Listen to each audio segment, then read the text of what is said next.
Здравствуйте, друзья! Сегодня я расскажу вам, как тремя очень простыми способами можно удалить накипь из чайника. Суть метода заключается в том, чтобы добавить в чайник какое-то вещество, которое бы прореагировало бы с накипью. И эта накипь просто исчезнет. Катализатором процесса выступает горячая вода. То есть желательно сначала вскипятить воду, наполнив чайник по максимуму. В моем случае это 1,7 литра. И потом уже добавить какой-то реагент. Отмечу, что если у вас в чайнике накипи очень мало, вот у меня уже чайник чистый, накипи мало, совсем там на донышке, и вы регулярно чистите, то можно добавить воды совсем немножко. Тогда и действующего вещества вы будете добавлять тоже мало. Первое вещество, которое лучше всего использовать, это обычная сода. Вы сначала кипятите воду, в зависимости от того, сколько у вас накипи, либо это полный чайник, либо немножко, и потом добавляете по столовой ложке обычную пищевую соду. Так как сода реагирует с горячей водой, то в качестве реакции будут выделяться пузыри. И именно поэтому важно добавлять соду постепенно, чтобы у вас все не вылилось. Вот этими пузырями все не пошло. Сколько добавлять соды зависит от количества накипи. Если у вас там толстенный слой, то, естественно, постепенно, но довольно-таки много. Это может быть там несколько столовых ложек. Если же мало, то там 1 столовой ложки будет достаточно. Но я советую вам просто делать это постепенно. Когда сода полностью растворится, пузырей здесь больше не будет. Воду можно даже еще разочек вскипятить и потом оставить на несколько часов.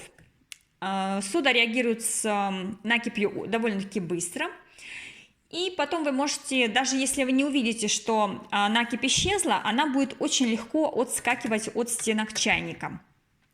И потом, если остался какой-то запах остаточный, можно просто прокипятить парочку раз с обычной водой, и у вас чайник будет идеально чистый и не будет постороннего запаха.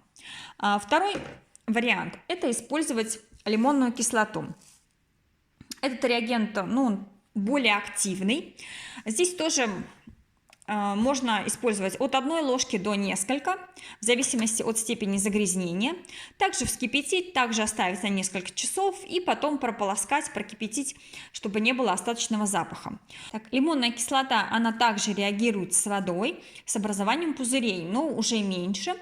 Но все же, поэтому ее тоже добавляйте постепенно, где-то там по столовой ложке, в зависимости от степени загрязнения, там это может быть несколько столовых ложек.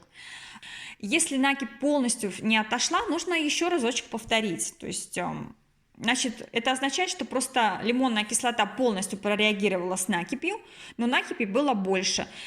Поэтому добавляем лимонной кислоты, она дальше реагирует с остатками накипи. Вариант тоже очень удобный, но мне больше почему-то нравится именно третий вариант, обычный уксус. Здесь, конечно, нужно соблюдать некоторые меры предосторожности. Уксус, он не пузырится, когда вы добавляете в горячую воду. Я даже наливаю немного уксуса, добавляю воды в чайник по максимуму 1,7 литра и кипячу. И потом этот чайник я оставляю остывать. Уксус при кипячении, он выделяет очень ядовитые пары, и поэтому лучше всего чайник вообще кипятить, если возможность, на балконе, то есть открыть окна, либо вскипятить в помещении, но вынести на балкон, чтобы вы не дышали этими парами. Можно также потом просто накрыть пакетом на несколько часов и дать уксусу прореагировать с известью, то есть с накипью. Обязательно после окончания использования уксуса прополоскать нужно чайник, прокипятить несколько раз с обычной водой. Уксус, если запах очень сильный, можно добавить немножко соды и прокипятить с содой, совсем чуть-чуть. И остатки уксуса, они просто прореагируют с содой, и у вас не будет запаха.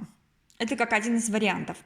Если у вас чайник пластиковый, либо эмалированный, здесь нужно быть более аккуратным, потому что пластик может и эмаль, они могут реагировать как с уксусом, с лимонной кислотой, также и с содой. Но уксус и лимонная кислота, они наиболее агрессивны, поэтому пластиковые чайники и эмалированные лучше всего чистить вот так вот постепенно, то есть немножко добавлять лимонки, либо немножко добавлять уксуса, прокипятить, подержать немного и посмотреть, в каком состоянии чайник.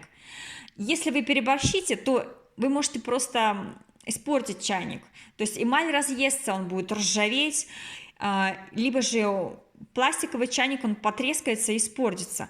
Поэтому самый надежный вариант, конечно же, покупать из нержавеющей стали, либо из стекла. Ну а если у вас пластиковый, либо эмалированный, то вот постепенно снимать эти слои накипи и следить, чтобы у вас сам чайник не испортился изнутри. Тогда это будет самым безопасно и для вашего здоровья. Ну а в общем, если у вас очень жесткая вода, и вы живете в районе с очень жесткой водой, то я вам советую вообще не заморачиваться по поводу чистки чайника. Купите себе очень хороший фильтр обратного осмоса, есть недорогие, портативные, их очень легко установить, там с переходником на любой кран, и у вас вообще не будет накипи в чайнике, ну вообще не будет.